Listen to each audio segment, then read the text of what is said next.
1.8 billion pesos ang ginastos ng gobyerno para bilhin ang 80,000 PCOS machines na ginamit noong eleksyon 2013. Pero hindi na magagamit ang mga ito sa darating na eleksyon dahil marami na raw ang nasira. Sa halip, kailangan pa ngayong gumastos muli ng gobyerno ng 7.9 billion pesos sa pagrenta ng 93,000 na OMR o Optical Mark Reader Machines para matuloy ang automated election sa 2016. Buwelta tuloy ng ilang kritiko, ano raw ang ginawa ng Commission on Elections o COMELEC nitong mga nakaraang taon para sana na isaayos ang mga sirang PCOS machine. Giit naman ng COMELEC, wala mang panahon sa ngayon para kumpunuhin ang mga PCOS machine.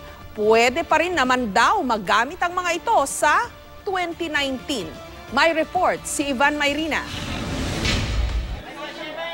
2010 ang nakilala natin ang PCOS machine, isang brand ng Optical Mark Reader o OMR na siyang bibilang ng ating mga boto sa eleksyon. Noong 2010 presidential elections, nagrenta tayo ng 80,000 na PCOS. At noong 2012, ay binili na natin ito sa halagang 1.8 billion pesos na siyang nagamit natin noong 2013 elections. Mula pa noong 2010 ay marami nang pumuna sa umunoy aberya sa mga PCOS machine. At mismo ang COMELEC o Commission on Elections, aminadong may kailangan ngang kumpunihin, bagamat nanindigan silang hindi naman daw nito naapektuhan ang resulta ng nagdaang dalawang eleksyon. Pero kahapon lang inilabas ng COMELEC ang desisyon nilang huwag nang gamitin ang 80,000 PCOS machines.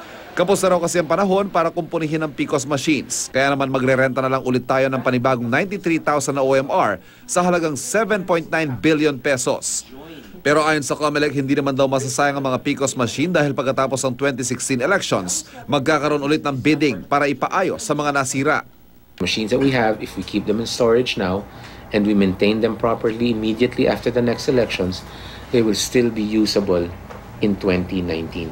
Pero ang Center for People Empowerment and Governance o CENPEG na siya naglunsad ng Automated Election Systems Watch o ICE-Watch, kinukwestiyon ang desisyong ito ng COMELEC. Ano daw ang ginawa nila sa loob ng 3 taon mula 2013 at hindi nila naipagawa ang PCOS machines?